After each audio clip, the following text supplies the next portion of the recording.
Should you be letting one certain NFC North stud slip down your draft board? Which NFC South sophomore is rocketing up FFPC Big Gorilla ADP? And what's the fantasy fallout from the latest trade in the AFC? Plus, 2025 KFFSC Main Event champion Dan Flamholtz hops aboard to talk Steelers running backs, the FFPC Bare Knuckle Challenge, and much more. We've got a great show for you. Ferrell Elliott is here. I'm Eric Balkman. Stick around. Your KFFSC preview episode of the High Stakes Fantasy Football Hour starts right now. Stand the pressure. I've seen greater men than need a lesson. Broadcast live and heard around the world, you are now watching the most entertaining hour of radio on the planet. Welcome to the High Stakes Fantasy Football Hour presented by myffpc.com with your hosts Eric Balkman and Ferrell Elliott. The High Stakes Fantasy Football Hour is your home for analysis from the best players in the world. And now, because no one else was available, here are Eric Balkman and Ferrell Elliott. Solace in the scripture. Are we not all our father's sons? I became a man. Nobody ever told me what a man was. Thank you, Rob. Greetings and salutations to all of you Balkaholics and Ferrelliacs. Welcome into the latest episode of the High Stakes Fantasy Football Hour presented by myffpc.com, the Fantasy Football Players Championship. I'm, of course, your slightly above average host, Eric Balkman. My co-host is the definitive commissioner of fantasy football, Ferrell Elliott. By the way, you can follow me on X at Eric Balkman. You may know me from the RotoViz High Stakes Lowdown, the High Stakes Fantasy Football Hour Extra Rep Show, as well as the FFPC Insider Access Show on the Better Sports Network. Jam-packed show tonight. It is our annual Kentucky Fantasy Football State Championship episode. Don't forget that you can post on X at us there on that social network at HSFF. Check out the Kentucky Fantasy Football State Championship at KFFSC.com. We still have spots available there for you to join and play this year. Much more coming up on that. Post on our Facebook page at facebook.com/HSFF. You can also email the show at highstakesfantasyfootball@gmail.com. If you have any questions for us, now is the time to send them in. Thanks to our audio engineer and my best friend Bryce and our producer and mutual friend Rob. Want to tell you about the FFPC Big Gorilla. You know it, you love it. It is crushing right now, and people are having a blast. I think we had 4 drafts go off, 4 live drafts go off tonight at 9:00. That's what Bryce is telling me. So that's pretty awesome. And you can jump in the fun too as well and compete against those players and more. $1 million grand prize at stake. $150,000 for the runner-up. The championship round will pay 800 spots deep. It is a super deep payout. Only $350 to enter. $50 off each additional team that you register for. And don't forget our 7 Bananas promo is going on right now. That is going to come to a close probably in the next week or so. So if you have a streak going, congratulations, keep it going. And you will still keep getting you free teams. For more information on how to win free FFPC teams with the 7 Bananas promo in the Big Gorilla, go now and register or check it out, the rules, at myffpc.com. That is myffpc.com. The co-host of this show, the host of this upcoming weekend, and the host of last weekend in Northern Kentucky, as the Kentucky Fantasy Football State Championship satellite live events are flying all over the place. I'm excited to get there on Friday and draft a boatload of teams. The guy who's in charge of it all, who makes it happen, the man, the myth, the legend, Ferrell Elliott. Ferrell, good evening, sir. Good evening, sir. How are you? I'm doing good. I'm pumped for this weekend. You look good in that hat, man. You look good in that hat. And we have, we've got some people in the chat room, Balky, that they want breathtakingly lucid descriptions of your backup Green Bay running back, who may not be as much of a backup as we thought he might be. It's a great, I'll tell you something, Balky, a stat, if anybody ever asks you. You can get 39 draft boards in my Jeep, and I proved it twice. It's the glamour of the business that you love, Is that a new record, 39? No, that's just what it holds. I just was curious how much I could get in. Once you try to shoehorn in that 40th, no, number 40 isn't going. It's not going to happen. But it's a blast getting prepared for it. We've got a big weekend planned, and seeing all the guys comment. But they'll be here. They want to know about fantasy football. They want to talk to the champ. They're all. Jake Valich is throwing in some real tough questions for the champ. He wants to know things. He wants to know exact things. So this is going to be a good show. Yeah, Jake is he's got a good question for Dan, who will be defending his title. Dan Flamholtz coming up on the show in about 10 minutes here. And he's got some good questions. And the chat does have, like Brent Studebaker has another good question, and we'll get to Brent's question shortly here tonight. I think without further ado, instead of just talking about the stuff we're going to do, let's actually do it. Yeah, Ferrell, in one of the wildest 6-hour periods I can remember in fantasy football history, it seemingly has come to a soft conclusion with Ashton Jeanty. This was Sunday evenings, late Sunday afternoon, where we find out he has an injury, couldn't put weight on his knee. There was a prayer circle. They killed the music at Raiders practice. It was crazy, very scary. A lot of people assumed that Jeanty was out for the year, only to find out, and then obviously it adjusted naturally. Mike Washington became like a 5th or 6th round pick in Big Gorilla and Main Event contests. And Jeanty fell as late. We saw Darren Armani, Fantasy Mojo, at Fantasy Mojo on the X, fantasymojo.com. If you have a subscription, or if you play in the FFPC, you should have a subscription to Fantasy Mojo. Anytime we cite ADP on this show, it's all due to Darren Armani. But he posted that Jeanty fell as late as the 12th round in the Big Gorilla. And we find out it's an ankle sprain. Ian Rappaport is reporting that it's more low than high, but it's somewhere in the middle between low and high. Obviously, he may not start the season healthy, and we could get a Mike Washington start week 1 against the Dolphins. Clint Kubiak was asked about this, said he wasn't going to get into injuries. He said Jeanty is on the mend. It also sounds like he is probably going to avoid the PUP list. So if he does miss regular season time, it should not be 4 games. It should be less than that. This was wild, man, with in regards to Jeanty, in regards to Washington. But knowing what we know now, how far are you letting Jeanty slip in your drafts, and how much are you bumping up Mike Washington based on a potential high ankle sprain for Jeanty? Mike Washington, an interesting player. You wonder how they keep him off the field. That combination of size and speed is intriguing, but Jeanty is expected to carry the load. So now 12th round was in our drafts in Northern Kentucky, as late as he went was 3. And, prayers were answered. They had a prayer circle. Prayers were answered. He's Washington. I suppose now what you're going to do is invest in both running backs, and you're going to have to overpay. You're going to have to overpay for Washington. I don't think you have to overpay for. I mean, like the thing of it is, if I'm drafting in the KFFSC Main, for instance, or the FFPC Main or the Big Gorilla, I am not paying up for both of them. I will pick one or the other for each individual team. Well, and you got that problem with a lot of teams in the league, and some of it is not injury related, and yes, you have to make a decision, but you could have made a decision earlier with Jeanty at 1 and Washington double digits deep. And yes. I think you had a very, very valuable player. Now you don't want to pay what you have to pay for Washington. So look, don't draft in fear, drafters. That's my advice. That will be written on your tombstone, Ferrell. In the next, whenever you pass away in the next 80, 90, 100 years, whatever it is, that will be on the tombstone for Ferrell Elliott. He never drafted in fear. We bring up Studebaker's question, Brent Studebaker. Okay. I think Brent had the.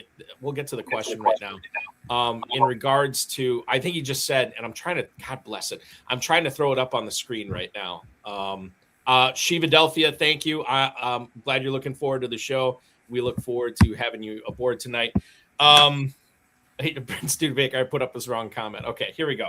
I just want to know about Marshawn Lloyd. That's right. And so Jason Hirschhorn, actually a former colleague of mine, posted on the Blue Sky, that Brian Gutekunst said the team has already been preparing for Josh Jacobs to be suspended.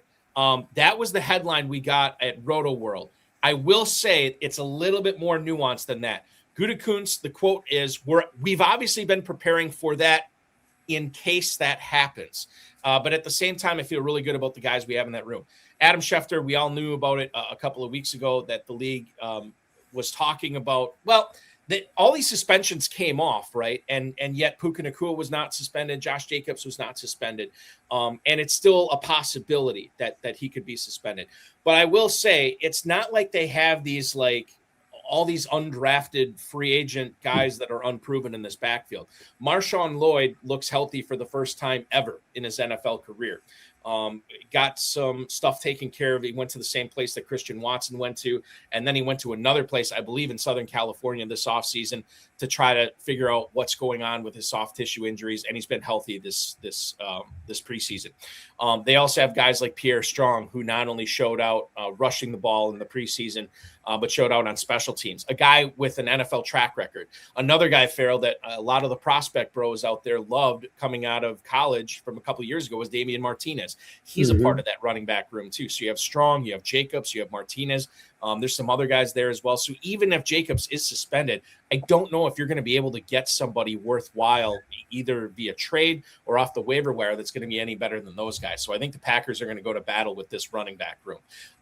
That said, to talk about Marshawn Lloyd, super athletic, super talented. He can catch the ball. The best ability in the NFL, as Ferrell will tell you, is availability. And it seems like he might have turned the corner there. You never want to count your eggs before they're hatched, but certainly it's looking promising for Lloyd right now. And yeah, I will be drafting him this weekend in Kentucky if I can get a good price on him, which I may not be able to.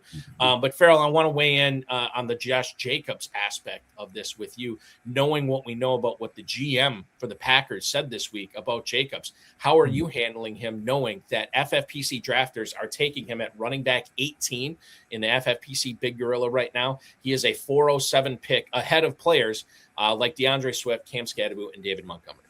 I'm going to put those guys ahead of him. And, you know, before we even saw how well Lloyd was playing and we dug a little deeper into the into this commentary that he might be suspended, I drafted Jacobs in one draft and immediately had buyer's remorse. I'm right there in running back. And, you know, I did it, and I wished I hadn't, and I won't do it again. Now, that's me personally. General managers, I love the way he asked the question. They prepare for everything. You know, the Titanic, Balky, had lifeboats on it. So, you know, but you've got a situation where they like the backs in the room. They'll play with those backs. They're expecting if any suspension comes, it'll be a short one, but they really don't think they're going to get one. There's commentary in the chat that they could bring in someone.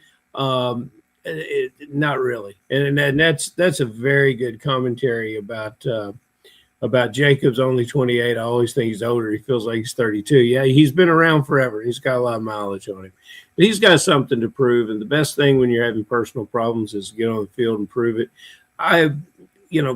Jacobs, given the opportunity, Jake Valish points out that Lloyd is a great player. He'll play 3 quarters the whole season, and I think that's probably about right. I think the Packers would love it if Lloyd only played 3 quarters this year, because that means Josh Jacobs is healthy and his body's been able to handle it. Regarding those running backs, I would say that I'm probably taking Jacobs still over Montgomery. I'm still taking Jacobs probably over Skadaboo, but that's close right now. I think I am taking Swift over Jacobs at this point. That is one player I am not with ADP on. I'd be taking Swift over Josh Jacobs right now with the Monangai injury. And, you know, captain consistency for DeAndre Swift has been unbelievable so far this year. Joe King coming into us with a question. We have I'm going to bring this up right now because I'm in a KFFSC big payback slow draft right now, and I just was pondering this exact same thing. Emmett Johnson or Tank Bigsby. That's 3 to 4 rounds later for the same Marshawn Lloyd upside. I ended up going with Bigsby. Those are the 2 players I was deciding between. I went with Bigsby because if Bigsby doesn't have any standalone value, but if Barkley were to go down, I think you're looking at Bigsby as a top 15 running back, maybe top 10 running back, depending upon how that Eagles offense shakes out this year.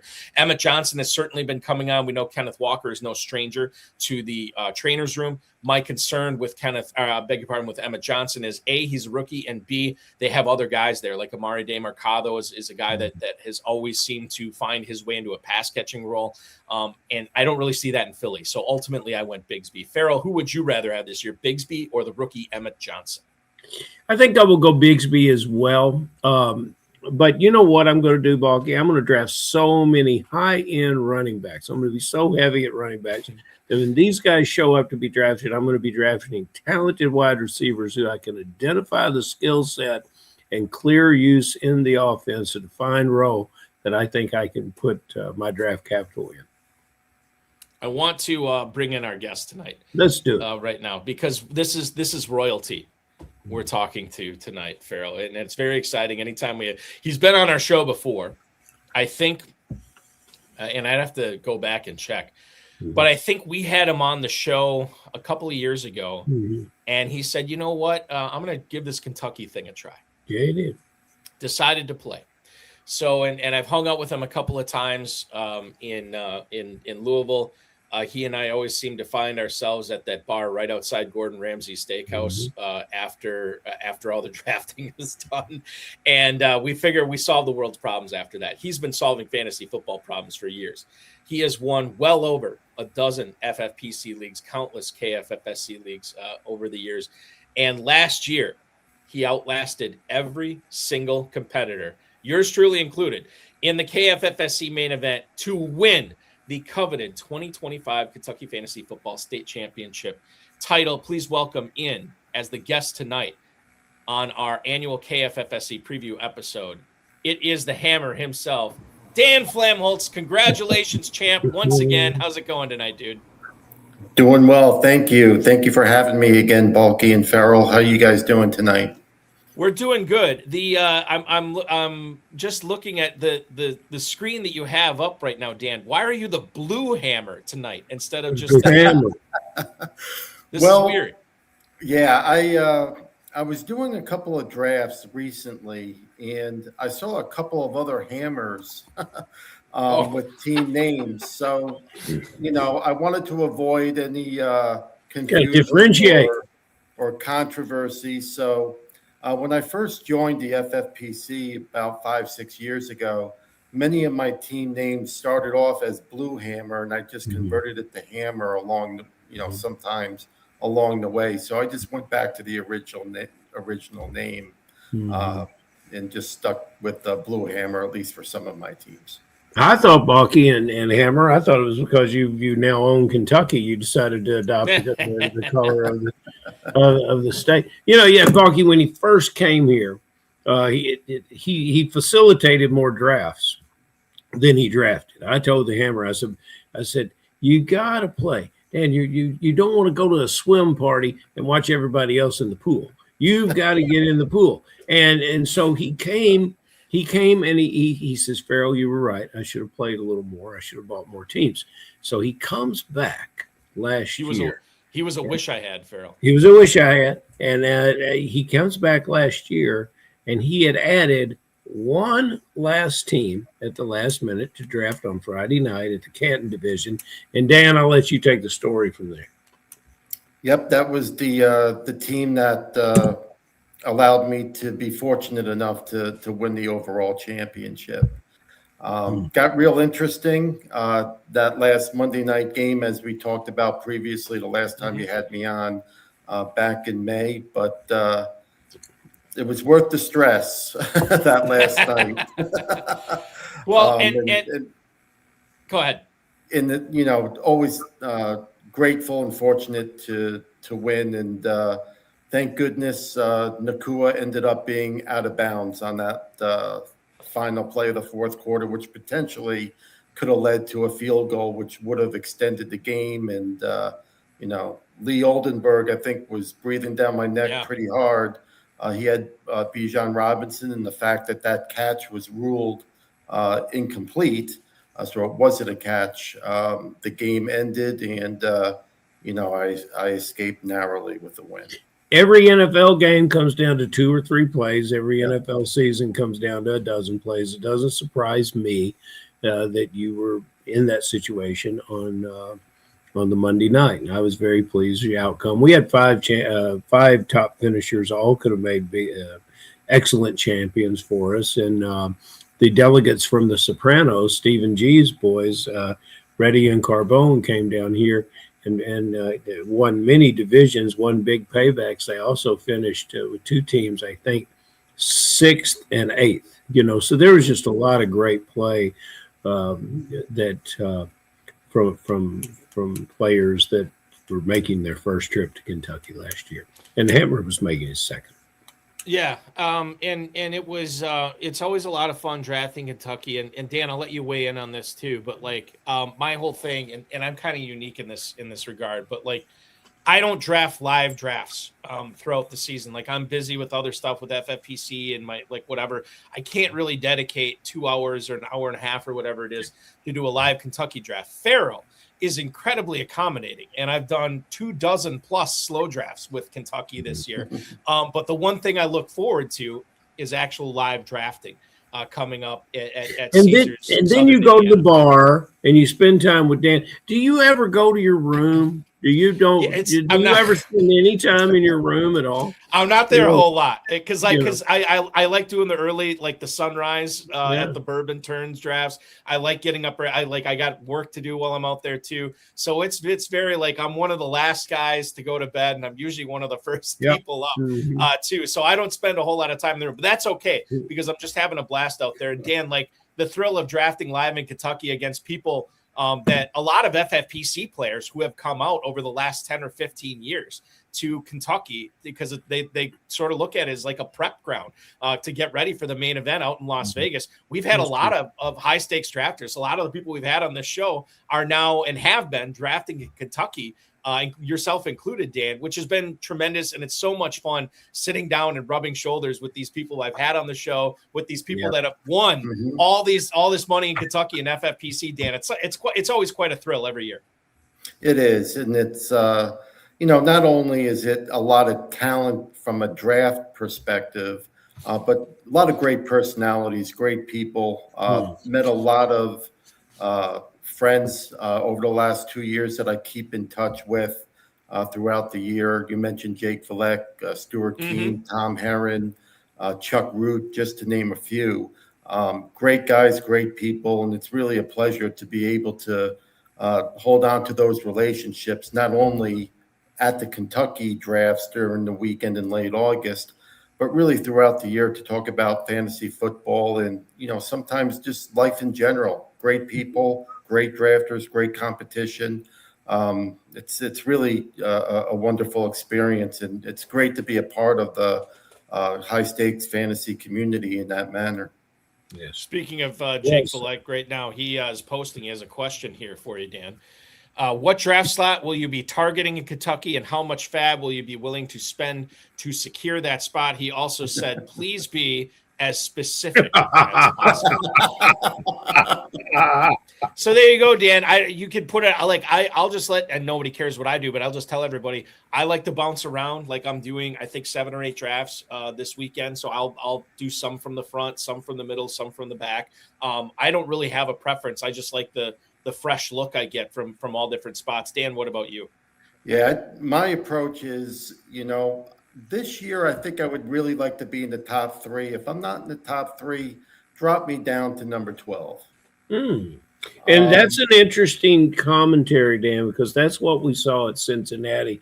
And for the people that are unaccustomed with this is how we decide where you're drafting. We don't assign you a draft spot for the live events. We gather in a circle and begin a live auction. You're using your fab money. It takes 5 to 10 minutes. If nobody wants to bid on a spot, we skip it and go to the next spot. What we experienced in Cincinnati was very active and very competitive bidding for the first 3 spots. And then spot number 4 was a non-starter. It was not, and many times we skipped a lot. We skipped many draft spots to get to the end with competition for 10, 11, 12. So it made it a lot of laughs, a lot of fun. It really loosens everyone up before the draft starts. And because, our thought has always been that we want you to come here and get the players that you want, not get assigned a draft spot. And it's a task to keep track of it all, and it's a task to do it. But it's worth it, I think. But Yeah, you realize, go ahead, Dan. You realize that if you're in the league with Fozzie Dog, he always gets number 1 or number 12. So if I see him in the circle, I know I only have a really slight chance of getting number 12 because he'll spend $500 to get those 2 spots. Yeah, Fozzie may just spin out of that this year. You never know. He's got some new game. He's bringing new game. I'm relatively cheap with spending fab money on draft picks. I'd like to keep it for free agent acquisitions. So we'll see what happens. You know what's funny about Fozzie too? I think it was 2024. He owned the 11 and 12 spot, mostly the 12 spot. And he was spending, never less than $400 to get it. And I was kind of getting annoyed. I'm like, God, I'm never going to get a 12 spot here this whole weekend because I'm in every draft with Fozzie and he's always getting it. And then last year I saw him going for like the 1 and the 2. And so like it just always seems like he wants to be, maybe it's like a glaucoma thing for him where he's got to be sitting as close to the draft board as possible, no matter what end it is, whether it's the 12 or the 1, he's just got to be that close to the draft board. I'm not sure, but it does add an element to a 3rd round reversal in KFFSC as well, which is another little wrinkle. So, and I'll just give this message to all the FFPC people that I'm responding to via email saying that they never get such and such pick and they always get the same pick or whatever. If you have a problem with that, Louisville is waiting for you, and you can pick your draft spot when you draft live at the KFFSC, however much you want to spend. And Dan, I'm with you. I normally I don't want to say I'm always cheap because sometimes I will spend up for a spot that I want. But most of the time, I'm taking kind of whatever nobody else wants. Like David Hubbard always says, you can win from any spot on the board. Yes. And I'm like, great, I'll have this extra money in my fab. And you know what I do? I never do. I never spend all my fab. I have all this fab money. So now I'm thinking like I need to spend up more in Kentucky this year and just get these draft spots I want because I'm not going to spend the money anyway. So Balky, you got to spend that money. You got to spend that money on the last week. We go out there and have a South Spring. Exactly. Here we go. The first question tonight, Dan, and I know I've asked you a bunch already. Colson Loveland. I drafted him. You and I and Ferrell, actually, we were all at the Kentucky Super Sunday drafts for Super Bowl weekend in February. Mm-hmm. And I wasn't targeting Colson Loveland. I just seemed to be getting him in like, I don't know, probably 6 out of my 8 drafts or whatever that I did that weekend. Like, God, I got a lot of Loveland. And I was thinking about this over the course of the last couple of weeks, and I've been listening to people talk about it. He had an injury coming into the season, and it knocked him out for a good portion of the season. And then he dealt with a second injury. He had a shoulder, and I think the second one was a hip or something like that. He came on at the end of the year, finally healthy. But I think if you look at his production, it was mostly in this small sample size at the end of the 2025 season and in games when the Bears were constantly trying to throw their way back into the game.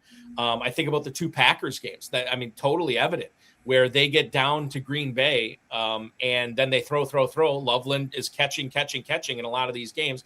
And then he ends up having a fantastic performance. I'm wondering what the level of concern FFPC players should have with a player like Loveland who had an end of the season like that, where we want to be aware of recency bias and how that could be affecting us. And yet at the same time, you think about the draft capital. This is not like a top 15 or a top 20 tight end. This is a top 3 tight end that you have to invest in to get him this year. And I'm wondering what the advice you would give for people who are considering drafting Loveland, not only in the FFPC early, but the KFFSC as well. Yeah. My advice is don't be concerned. He averaged don't draft in fear.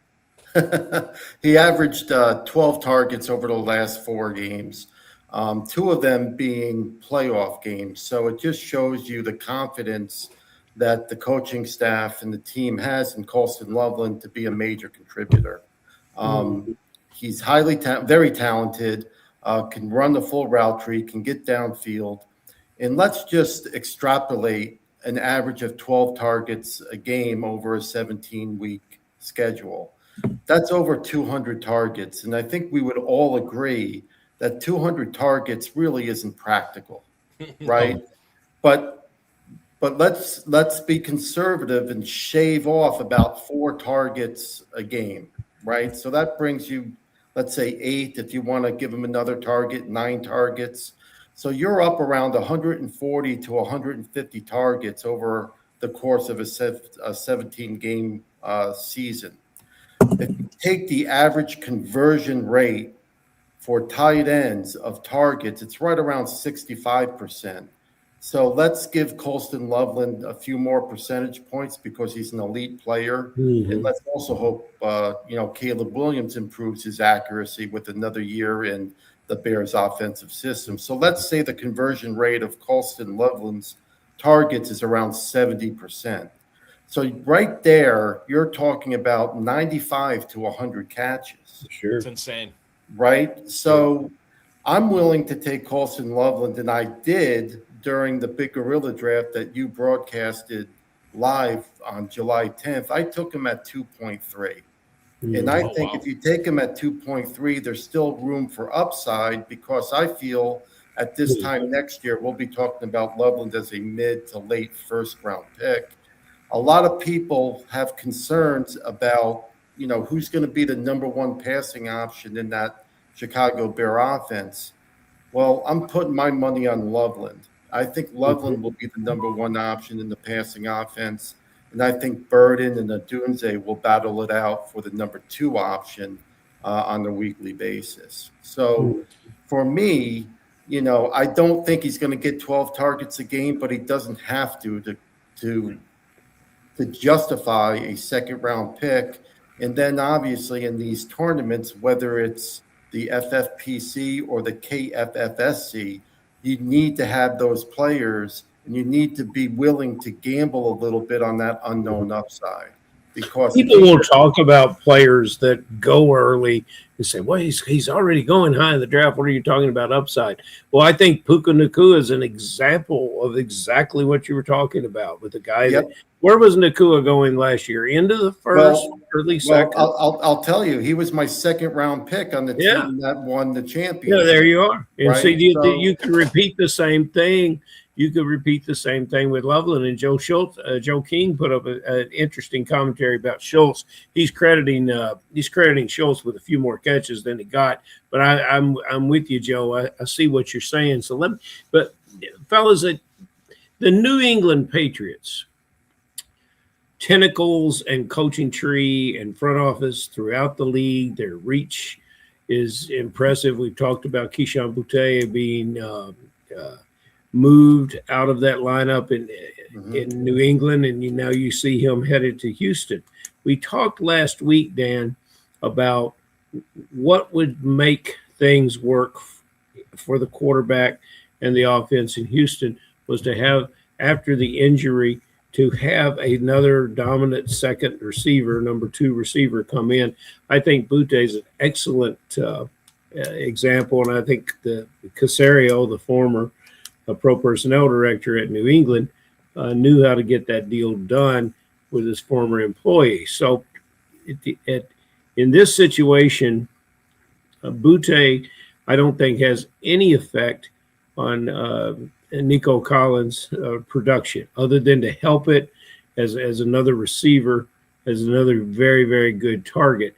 And the question that we have, because of the FFPC, and we want to talk about the importance of the FFPC drafting with the tight end, is what do you do? And Schultz is lagging. He's lagging in our drafts that we're having in Kentucky. And Balky, I don't think there's a great deal of excitement for a player like Schultz this year in the FFPC. So I think there's an excellent player that could outperform his draft spot and tremendous upside. And I don't think Boutte's addition does anything to hurt Schultz with his production. Do you agree with me or disagree?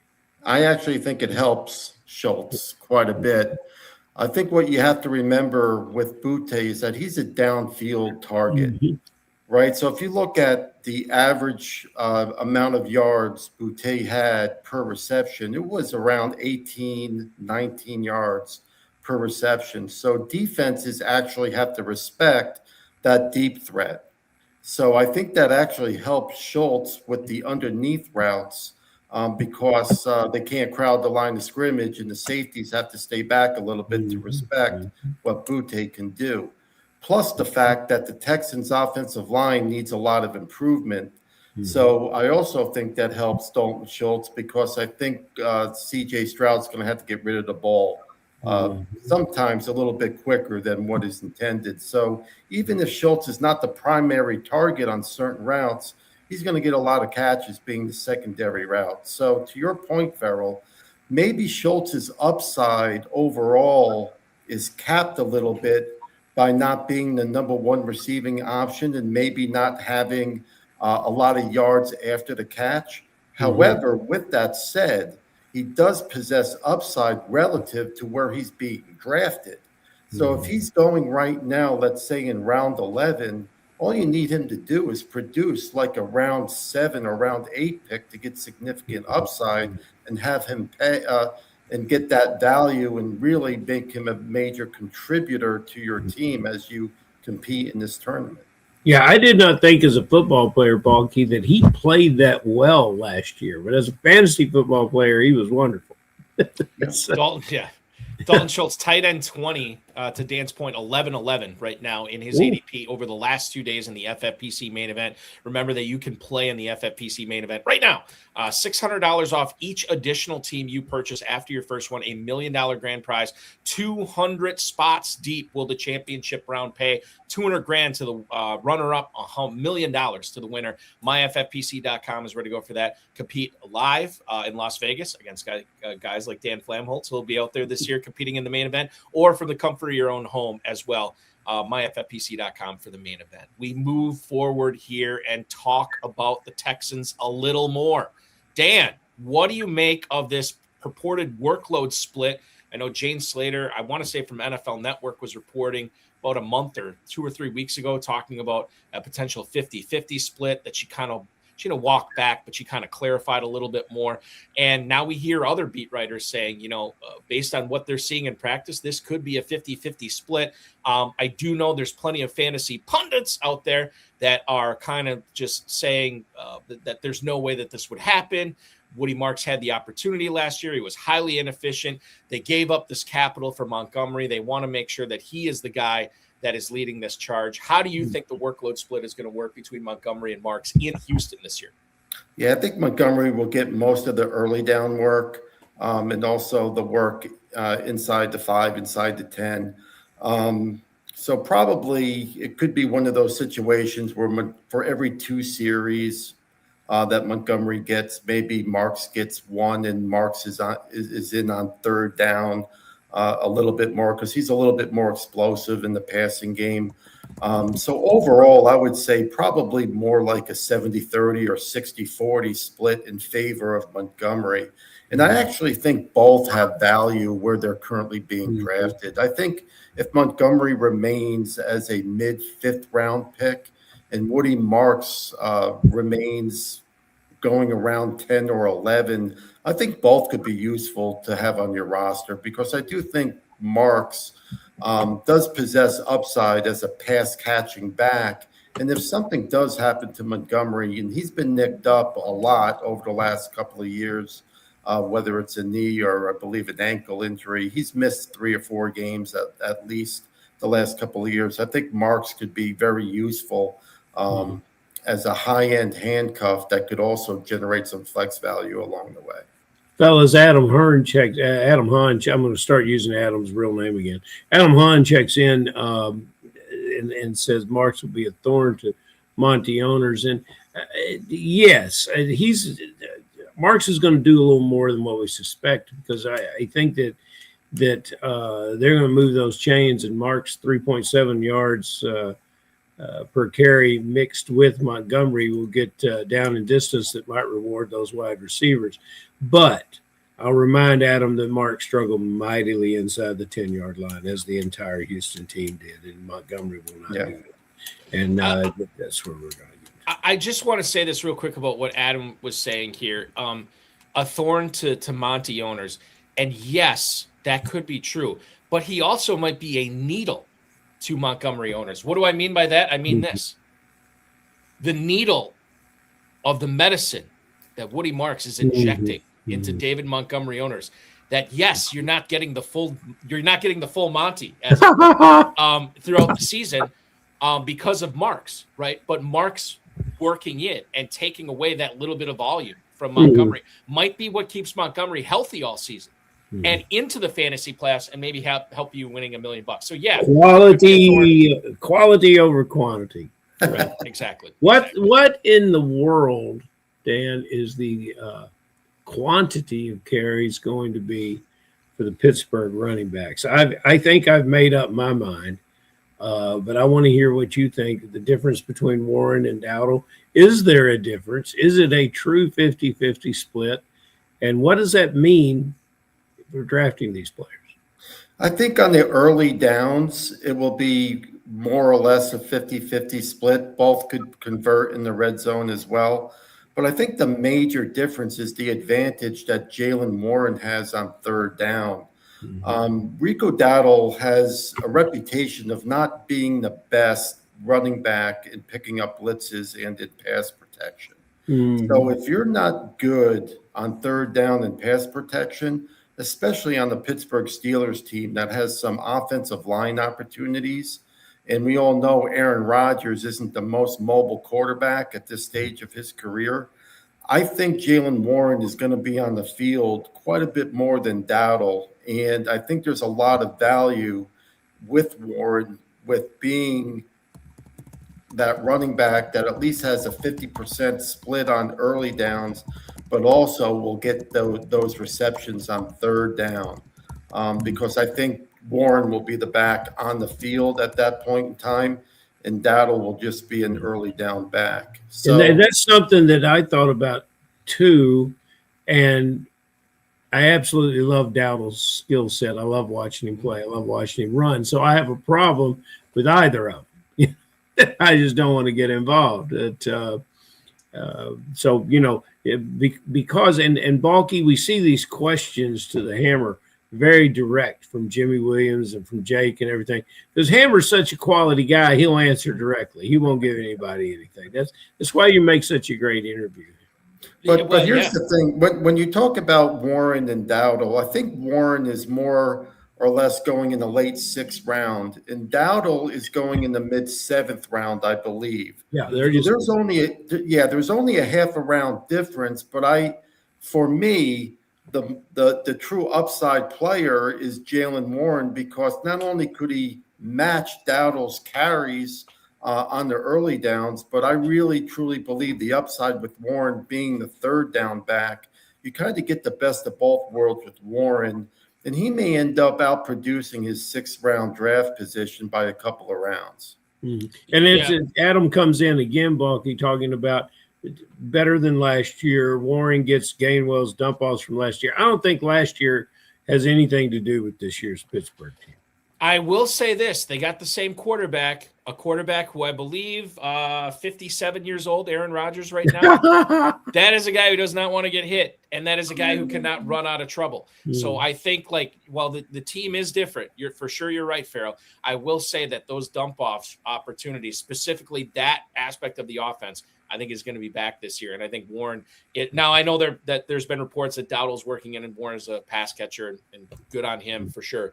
But I've been drafting a lot of Warren so far this year. Lee Snyder just said you should draft Pittman. Somebody beat me to it, Balky. Yeah, Pittman's opens up a lot of opportunity. Absolutely, yeah. Somebody beat me to it in the show. It can't all be Pittman, which will be one of my team names. No, it can't all be Pittman. The Baby Gorilla ADP for the Pittsburgh Steelers guys is not far off from what Dan was saying to us earlier. You're looking at Jaylen Warren at the 6'10". You're looking at Rico Dowdle at the 7'06". If you want to take advantage of those ADPs in the Baby Gorilla, and you always want to play high stakes fantasy football, never been able to before because of the barrier to entry, it's $125 to play in the Baby Gorilla, and I still have a $100,000 grand prize in there. MyFFPC.com is where to go. Same exact format as the Big Gorilla. Manage leagues, placing waiver bids, setting your lineups. MyFFPC.com. Join the inaugural Baby Gorilla today and take your shot at a six-figure grand prize. We continue our discussion of these muddy backfields, which we know if you are taking pieces out of these nebulous backfields, it has turned into fantasy success before. And you could see some fantasy success from the Jacksonville backfield right now. I want to specifically ask you about Chris Rodriguez, Dan. When I look at the ADP Rodriguez is basically right on that borderline, halfway through the Big Gorilla ends. 10-12 is his ADP right now, in the early 40s for running backs. And you think about how high Bashal Tutin's been going, especially in the wake of this LaQuint Allen injury. Do you think FFPC players are underrating Chris Rodriguez in Jacksonville? I do. I think he's being underrated, but I also think that Bashal Tutin is being drafted appropriately as well. I just don't think Chris Rodriguez and Tutin should be that far apart. I think Rodriguez should be more or less kind of like a 7th or 8th round pick versus going in round 10. I do think Rodriguez has limitations as being a pass catching running back, right? He's more of a bigger back, between the tackles runner, but throughout his career, he has averaged pretty close to 5 yards a carry, right? And then him being familiar with the head coach, Liam Cohen, I do think that Rodriguez is going to factor into the Jaguars offense. And if Tutin truly is just one of those running backs that does well between the 20s and Rodriguez gets the goal line carries, that certainly will cap Tutin's upside. But again, if Tutin is going in round 5 and late in round 5, like he has in recent drafts, he could still get enough yardage and pass catching and, some touchdowns to justify that round's pick. But I also think Rodriguez is going a little bit too late. Good for Rodriguez. Oh, guys, let's stay with the same team, but let's quit talking about running backs. I got to talk about receivers. Parker Washington has not necessarily blown up the FFPC drafted boards. I've always thought he was a value this year. Balky can tell us where Darren Armani has him with the mojo, but I thought 6th or 7th round was a great spot to grab Parker Washington. Earlier, we were getting him later. But in Kentucky, where we start 3 wide receivers in our drafts this year, he was regularly going in the middle of the 4th round in our drafts from this past Sunday. I'm more excited to see this player produce than I am a lot of players this year. And Jacksonville has many good things going on, especially at the quarterback position. Dan, do you agree with me that Parker Washington is a value in the KFFSC at the 4th round, and I'm sure he's a value in the FFPC at anything later? Absolutely. I'm a big Parker Washington fan.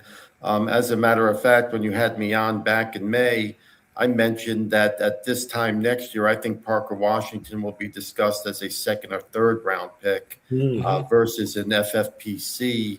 I believe he's creeping up now into the latter part of round 5.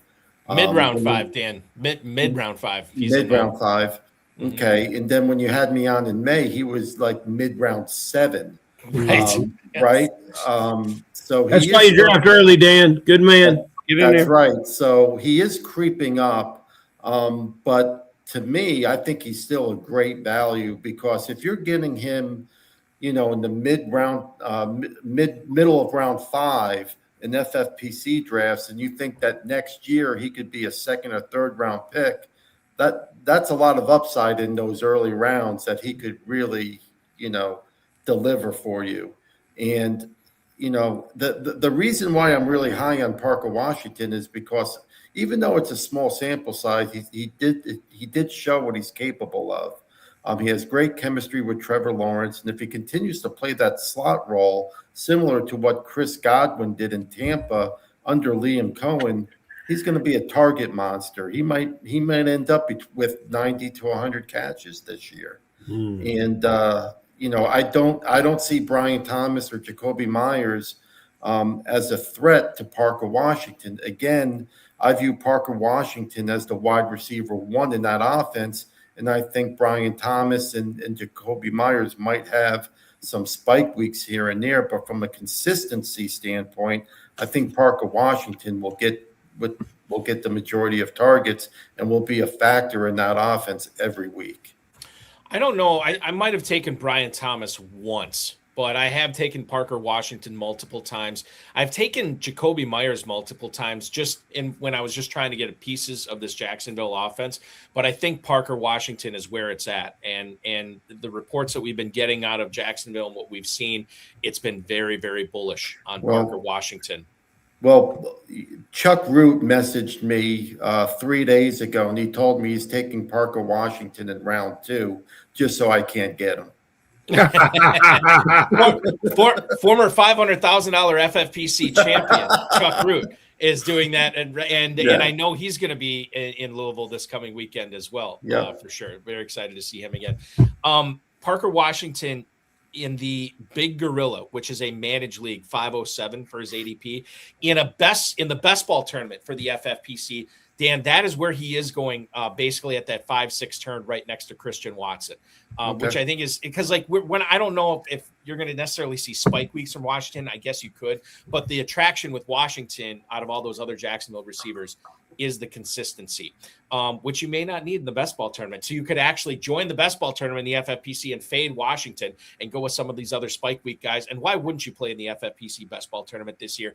It was $300K for the grand prize last year, which was good. And now it's great because it's $400,000 to the winner there in the best ball tournament. Register now. Slow drafts, live drafts going on. myffpc.com. $125 to enter $400K grand prize for the FFPC best ball tournament.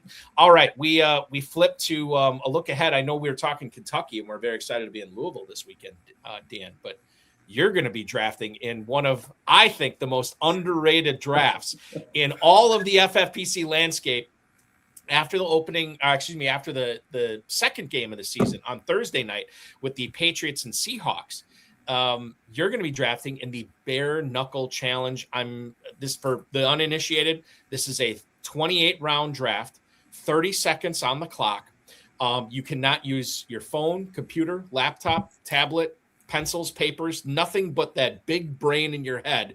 And Dan, how do you prep for a draft like this? I got to believe you're going crazy. Stay sober, number one. That's half the battle. That is half the battle. Yeah. And number two, do more drafts, right? Do more drafts. The more draft boards you see, the better off you'll be in memorizing players, and not only memorizing those players, but also having a better idea about when you should start taking players, right? Mm-hmm. And then also just, certainly by the end of the preseason, just know the team's depth charts, know their wide receivers, know their running backs, know their tight ends, not only their starters, but their second string, third string, so on and so forth. And just relax and have a good time. Don't be nervous, keep a clear head and have fun with it. I know former guest of the show, Sean Green, is drafting in that this year. Dominic Guzzetti, who'll be on the show on Friday, it says, I want in on that. Well, you can, Dom, if you want to be in on it, because there are still 5 spots available. We got about, a little over 2 weeks before that draft.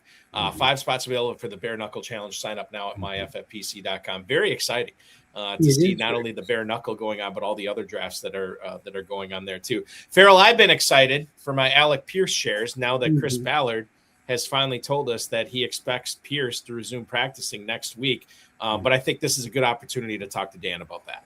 This is why you don't live in fear, Balky, and you never do. With a lot of naysaying about Pierce and a lot of elevation about Josh Downs. Now Downs seems to have a variety of small nagging issues, and Pierce is, he's just been working on the side and getting his body right. And the body has to get it right to have this long season. That's what you want. You don't want a superstar in preseason. You want a guy healthy when the season starts. The training room is getting Pierce there. Dan, you talked about Boutte being a downfield receiver. Pierce, separation, runs after the catch, wins the 50-50 ball, runs a superior route tree. Now he gets his quarterback, which was commentary of bad health last year and throughout the offseason. The quarterback looks good in training camp. What are you going to do with Pierce, Dan? And for Jake's sake, tell us exactly where you're going to draft him. Well, I do like Alec Pierce. I like where he's going right now. I think right now he's going around round 9 because of the injury. I think earlier, before the injury and before the surgery, he was right around round 6 or 7. Mm-hmm. I'm going to say he's probably going to move back up to round 6 or 7. But there's a couple of things to figure out here, right? So earlier, when he was going in round 6 or 7, Keenan Allen was not on the roster, right? But stop doing the 6-7, Dan. We don't want to have to do it, but every time you say 6 or 7, Ferrell and I are contractually obligated to do this. Go ahead. I'm sorry. Because we might have a 6-year-old watching somewhere it's the only part of the public that enjoys that. All right, 6-7. No, we got to do it again. It's like we got to do it again. It's so funny because I 6 or 7 months ago I was doing it in front of my kids, and my son, who's going to become a teenager in a few weeks when we're out in Las Vegas, he said, "Dad, nobody does that anymore." I'm like, you know what? The fact that nobody's doing it anymore, I'm bringing it back. Makes it cool. It's like the Macarena. I'm bringing it back. I'm bringing it all back. Too legit to quit. Go ahead, Dan. I'm sorry. So I think a couple of things with Alec Pierce. One, you have to have confidence that he's going to be fully recovered from his injury to use that type of draft capital. If he's being drafted in round 6 or 7, thank you. And so not only do you have to take a chance that he's going to deliver on that draft position, you have to consider the players that are going in that range as well, like a Devontae Adams, a Rome Odunze, a Jadarian Price, perhaps.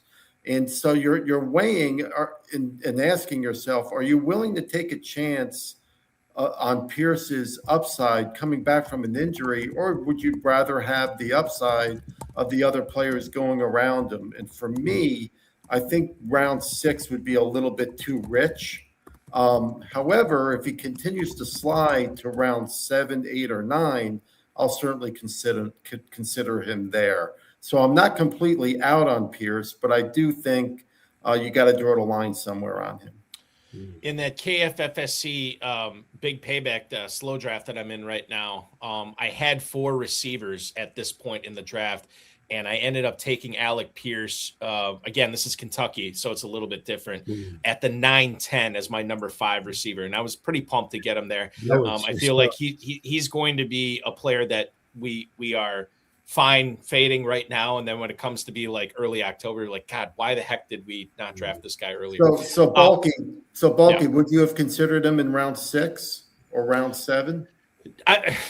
Dan, like you're killing me with this right now. No, and here's the thing. Here's how I know I didn't consider him there, because in round 6, when I only had 3 receivers on this roster, I took Marvin Harrison for the first time all season, and I didn't want to take him. So, and I definitely like Alec Pierce a lot more. So I knew I was not considering Pierce in round 6 when I took Harrison there, who I don't like all that much. Okay, we are running up against it, but we still have some emails to get to here tonight. And the first one I have for you, Dan, is on my screen somewhere. Yes, Chad in Harrisburg, PA. How do you think the Laramie Tunsil injury is going to affect Jaden Daniels' stats this year? Thank you, Chad. Appreciate the email. And Dan, this is interesting too, because, Tunsil was such a good blocker. You knew he was going to keep Daniels upright, but then you look at the flip side of things. Oh, maybe this makes Daniels scramble and run more this year because he won't have the protection of Tunsil. I don't know, different ways to looking at it. When you found out about Tunsil, how did that change the way you were drafting Jaden Daniels? It didn't really change all that much. I think the Commanders, I almost said Redskins, but I think the Commanders will have enough time to fill the gap there. And if nothing else, there'll be a lot less holding penalties, because Tunsil usually leads the league in holding penalties. So it'll be all right. One more email here we have from Leon in Southfield, Michigan. Leon writes, hey, Dan, even though I'm with Balky, on the regression monster coming for Matthew Stafford. I still feel like he's going at a spot that makes sense. How much of him have you drafted this season? Congrats on the big win again. That is Leon, in Southfield, Michigan. And I will bring this up. I haven't brought this up at all last show. Matthew Stafford going super late. I think he's like wide receiver, beg your pardon, like quarterback 14 or so right now. But it's super late in single quarterback formats. And if you think that Stafford is not getting his just due and he should be drafted earlier, why don't you join the Superflex Best Ball Tournament, the largest Superflex Best Ball Tournament out there, available at myffpc.com, where he is a mid-4th round pick. That's right. That's not a misprint. That's not a typo. Wide receiver quarterback 16, beg your pardon, in the mid-4th round to get Stafford. $35 to enter, $100,000 grand prize. Set it and forget it. Already approaching 90% capacity on this tournament, so get in now before you miss out. myffpc.com, the Superflex Best Ball Tournament is where that is going on. But what do you think about Stafford? This is a case, Dan, I think, of FFPC, KFFSC, just high-stakes players in general getting sharper and knowing that, yeah, there probably is regression coming for the dude who was MVP last year, right? Yes. Yep. One MVP, and he's being drafted outside the top 12 quarterbacks. This would never have been the case 10 or 15 years ago. He'd be a top 5 quarterback drafted. Now we see him slip. Are you still on board at the still higher than where he was going in 25, but maybe much lower than where we were expecting him to go, Dan? Absolutely, especially when he's going into mid double-digit rounds. I think he's going between round 13 and round 15. In some drafts, at least, he's going that late. Yeah, mid 13th is his ADP right now in the Big Gorilla. Okay, good. Okay, so if you think Devontae Adams will have a good year, if you think Puka Nacua will have a good year, if you think Terrence Ferguson will have a good year, if you think Blake Corum will have a good year, if you think Kyron Williams will have a good year, well, who's the quarterback of that offense? Mm-hmm. So, yeah, there might be some regression, but he'll be fine. There's just a belief that very good. There's just a belief of our drafters that that quarterback must run for you to win in fantasy football, and I don't believe that's correct. There was you always say a running quarterback it ensures fantasy points. Well, Hurts had a lesser year last year, and Lamar Jackson had a forgettable year last year. Justin Fields, remember Jeopardy talking about Justin Fields as a top 10 guy? That never happened. And, we talk about, Pittman goes to Pittsburgh, and now Rodgers has better players around him. We're always talking about, and Dan just broke it down, we're talking about players, assets for the offense. And now this offense is structured. It's been together for a while. It's the same coaching staff. It's a fallacy of oversight that this player is drafted. I can't wait to get somewhere and draft him. I would, and if I were to take a quarterback that more fits the description of what is typical for the drafting public of the FFPC, then Stafford is a player that I'm going to mix with that. A combination of Prescott and Stafford at double-digit rounds is very intriguing to me. Mm-hmm. Ferrell, I just added fallacy of oversight to my Kentucky team name list. That is another good one from you, for sure. Stafford not going high in Dynasty. You mentioned Devontae Adams. I know you have a bunch of him this year, Dan. He is not a very sought-after asset in Dynasty, but you know who might be? Ty Simpson, who is on the Rams. These younger players, Terrence Ferguson, who we'll get into on Friday's show as well. But if you want to play Dynasty, 6-hour Dynasties are winding down. The Dynasty startups with the 6-hour clocks winding down. In fact, probably won't find a whole lot of them in the lobby starting tomorrow, but we will have 2 hours. We'll have 1 hour. We have live dynasties available at myffpc.com. If you want to play fantasy football year round, sign up for dynasty drafts at myffpc.com right now. Play fantasy football 365 days a year. They start at $100. They go all the way up to $5,000. myffpc.com. Ferrell, I'm fresh out of emails. We have one final question for Mr. Flamholtz here tonight. That's how we always finish up. And we've reviewed so many players.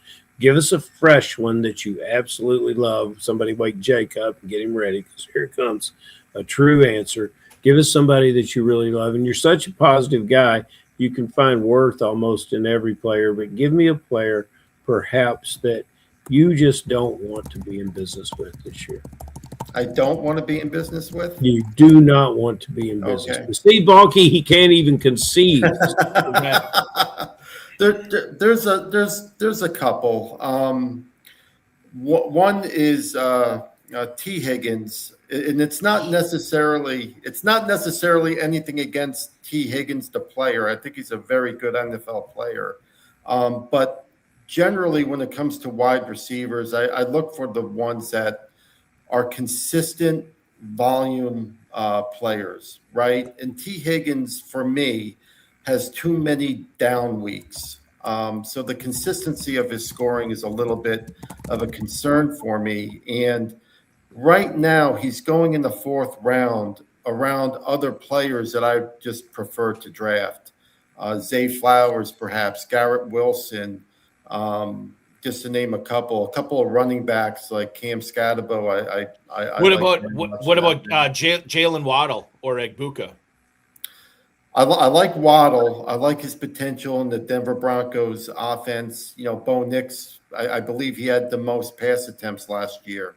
Mm-hmm. So those targets are going to have to go somewhere. And I think Waddle, they brought him in for a reason. They gave up a lot to get him. So I think the upside with Waddle is quite high. I think Egbuka, I think the upside is also quite high. I'm just a little bit concerned about his turf toe injury. Me too. And we'll see how that all shakes out.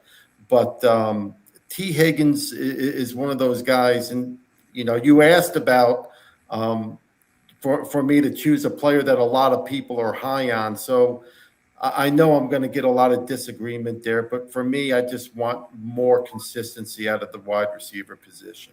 Yeah, and I get that. I mean, like Higgins is a player. Like I'm, you draft him, and you're just like you're opening yourself up. I'm ready to be hurt again because you know how many games he has missed, and I get it.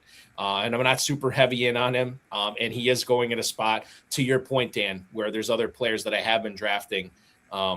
Sometimes in lieu of Higgins, McConkey, Egbuka, Garrett Wilson, who you mentioned as well, and certainly Zay Flowers and Tyrell McMillan creeping up there as well. Now, if you would slide to round 6 or 7, it would be a different story. Yeah, totally. Right? There's nobody I would not take in round 6 or 7. God, the 6 or 7 show episode tonight. I'm gonna have to rename the title for YouTube here. Dan, these are players you don't want to be in business with. To ask the other part of Ferrell's question, who's a player you're trying to get everywhere? So I mentioned there's other players around T. Higgins that I would rather draft, and one of them is Garrett Wilson. I think if Garrett Wilson stays healthy, he could be he could potentially catch 100 balls this year. Mm-hmm. He's definitely the clear wide receiver 1 in the Jets offense. And say what you want about Geno Smith, but he is getting an upgrade at quarterback. And I think that Jet offense could surprise some people and be a lot better than what a lot of people are thinking. The worst thing for Breece Hall, the worst thing for Garrett Wilson would be a Geno Smith injury this year. And then you get Cade Klubnik out there, like trying to run that offense. It'd be terrible. But what's the great point about that is, and I think people understand this too, Dan, is if that does happen, Hall and Wilson are going to be really hard pressed to return value on their ADPs. But if Smith stays healthy, and if he starts 17 games for the Jets this year, Hall and Wilson, it's going to be difficult for them not to smash at their ADPs. And that's the great part about targeting a guy like Garrett Wilson. By the way, you can draft Garrett Wilson, Breece Hall, any of these other players in FFPC Player One, draft against 11 smart CPU players and win cash or free entries into the Big Gorilla or the main event. Those drafts start off at $10. They fill instantly. Once you register, you're drafting right away. You don't have to wait around for 11 other players. FFPC Player One. I'm going to say this again. A lot of people were very skeptical about this. I encourage them to try one draft. Some of them are just it's not for me. And others will be like, I'm like 3 dozen drafts in. This is great. So try it out for $10, myffpc.com. Dan, this is a lot of fun. This has been a lot of fun tonight. I know I kept you a little bit longer. We kept you a little bit longer, but anytime we have you on, you always bring the insight. You always bring the real, and we appreciate that. I will see you. When are you getting into Louisville this weekend? I'm in Louisville right now, actually. Oh my God. Are you working? Are you working there? Oh, yep. Okay. All right. Yep. So I'll be at the dinner tomorrow night with Ferrell. And then I look forward to seeing you, Balky, on Friday afternoon. Yes, I'm drafting at 1:00, as long as my Uber gets me there in time. And if not, Ferrell and I have a fail-safe in place. But I'm drafting right away on Friday. It's going to be a lot of fun. Can't wait to hang out with you, talk shop. I can wait to draft against you because that has not usually turned out very well for me. But I look forward to hanging out with you and talking. It's always a good time talking with you on the show. Thank you so much tonight, Dan, for giving us your time. Congratulations on your 2025 championship. And most importantly, good luck in becoming the first ever Ferrell back-to-back KFFSC Main Event champion. J.A. Carey and Mike Fox did it in 2013 and 2014. It has been done. But, hey, there's never been a three-peat, Blue Hammer, so come on. Yes, exactly. And, Dan, in order to get the three-peat, you got to get the repeat, which would be this year. So good luck doing that. We'll see you in a couple of days, my friend. Thank you for the kind words. And as always, thank you very much for having me. It's always fun. It's been a pleasure. You're the man. Thank you, Dan. Appreciate that. The Blue Hammer, the 2025 KFFSC Main Event champion, Dan Flamholtz, going for a back-to-back KFFSC Main Event good luck charm daughter Kelly will be joining him from nice on Saturday. We hung out with her and Dan. I think it was it Sunday night of last year or Saturday night? I can't remember. It blurs all together. It's always so much fun. Ferrell, I'm just I wanted to say just real quick about my Kentucky experience. I remember this is I was going to this back in the early 2000s where it was nowhere close to what you have built it up to now. Where we're just hanging out in a conference center and making picks or whatever. And there's one or two drafts and then that's it. Now it's you have this thing that not only is online, but it has spanned, and next year will expand to 3 live weekends. You've had 2 live weekends for the KFFSC the last several years. And then this weekend, you're going to have drafts starting Friday afternoon, going all the way through Sunday evening. In a huge ballroom that hundreds of people are going to. People that are going to be out in Las Vegas, people that have won 6 figures, 7 figures, playing in the highest of high stakes. They come to Louisville to draft here as well. And, Dan mentioned the champions dinner that's going to be Thursday night. I'll be working because I'm streaming a show Thursday night, so I won't be there.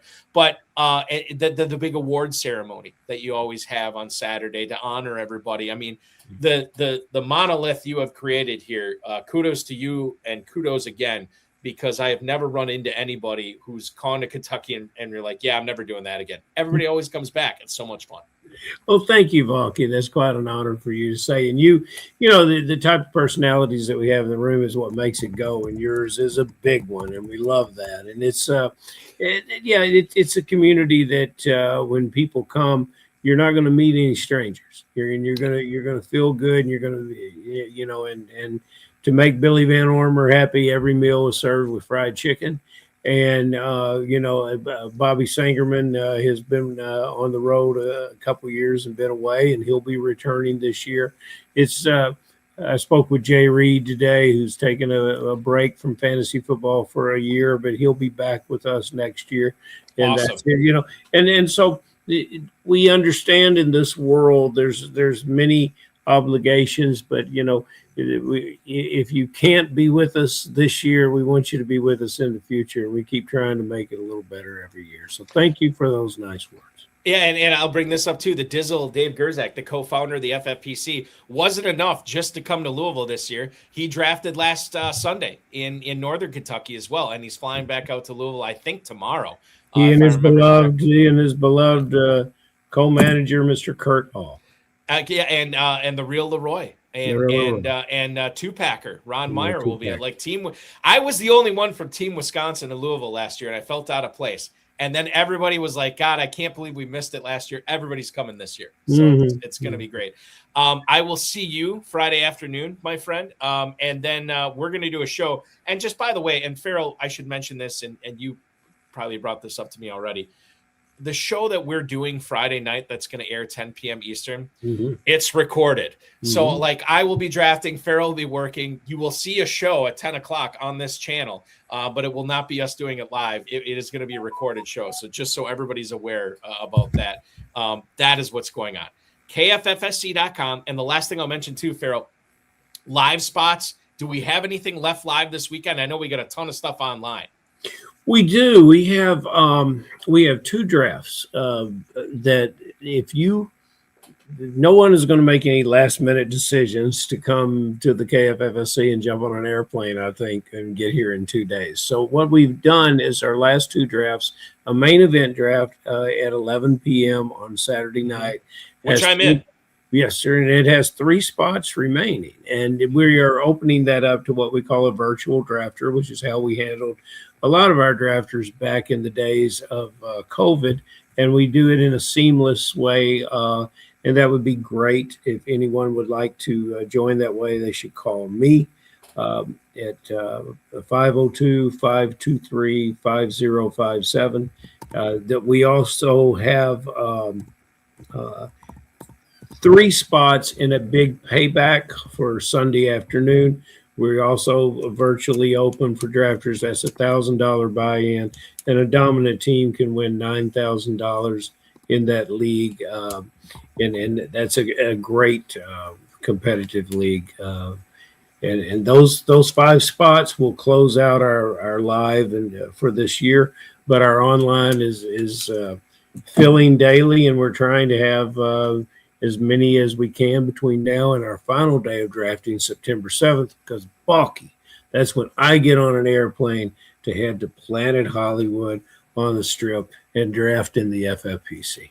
Yeah, I can't wait for that. That's going to be a lot of fun. Looking forward to that this year as well. KFFSC.com is where to go to register for those leagues. If you are going to be a hybrid online player for those live leagues, the Midnight Madness one, and that big payback that Ferrell mentioned, 502-523-5057. It's up on the screen right now. That is where to contact Ferrell and get that going. And the next live online draft that the KFFSC will have is going to be Monday night at 9 p.m. But the following night on September 1st, the first and 10 division, only 2 spots left for that. So make sure you're registering for that right now. And I'll just shout out my good buddy and employee at FFPC, Jake Venuti, who I'm currently drafting against in one of the KFFSC big paybacks. He and I have teamed up in the Holy Roller division, a 4-hour clock, 4 spots left in that for the KFFSC main event. So register for that. So Jake and I can be at each other's throats arguing over who we're going to take in that. That'll be fun. Yeah, it'll be fun. Ferrell, it's going to be fun seeing you Friday, man. Take care. We'll talk with you soon. That is Ferrell Elliott, ladies and gentlemen, the definitive commissioner of fantasy football, in this extended KFFSC preview episode of the High Stakes Fantasy Football Hour. The last thing I'll mention is chop leagues over at FFPC. They start off at $35. They go up from there. Just the object of it, don't be the lowest scoring team in your league on any given week, and you will win your league. That's it. You never have to be the high score.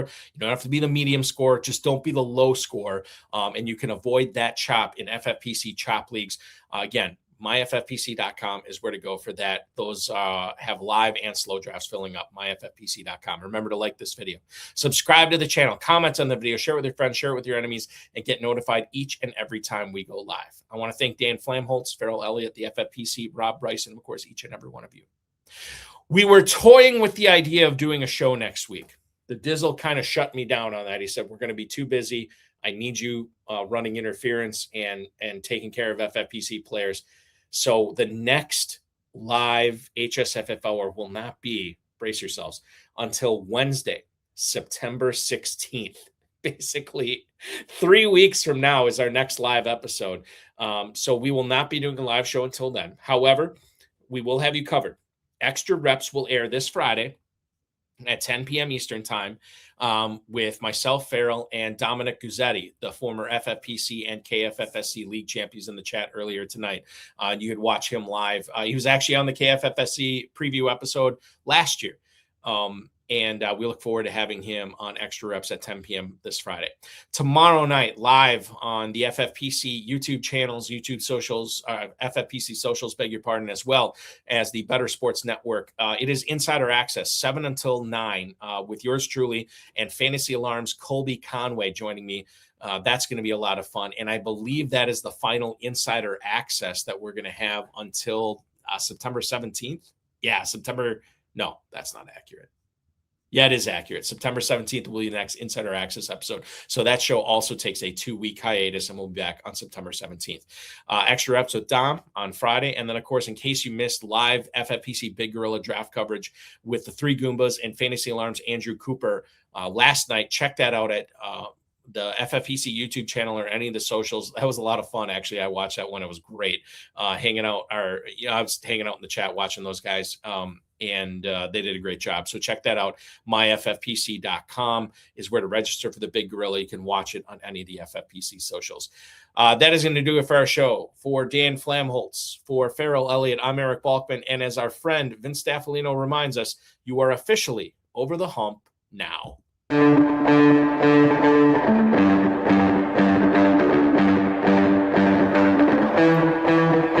This has been another episode of the High Stakes Fantasy Football Hour presented by myffpc.com. It was broadcast live and was watched around the world. Balky and Ferrell will be back next week with more analysis, more interviews, and more advice from guests much smarter than they are. Thanks for watching, and we'll talk with you again next week. Tis the season, so I'm going to point this out, ladies and gentlemen. If you are looking for some Big Gorilla fun tonight, we have 9 spots left in the midnight draft, which is coming up in about, 35 minutes, about 35 minutes from now, and only 9 spots. That's probably going to be a safe fill. And then in case you missed that one, we just added a 12:30 a.m. Big Gorilla draft tonight as well. So check that out, myffpc.com. And if you don't want to do a Big Gorilla, we have Best Ball Tournament and Superflex Best Ball Tournament as well filling up tonight. The drafts go as late as 1 a.m. I'm talking to you West Coasters.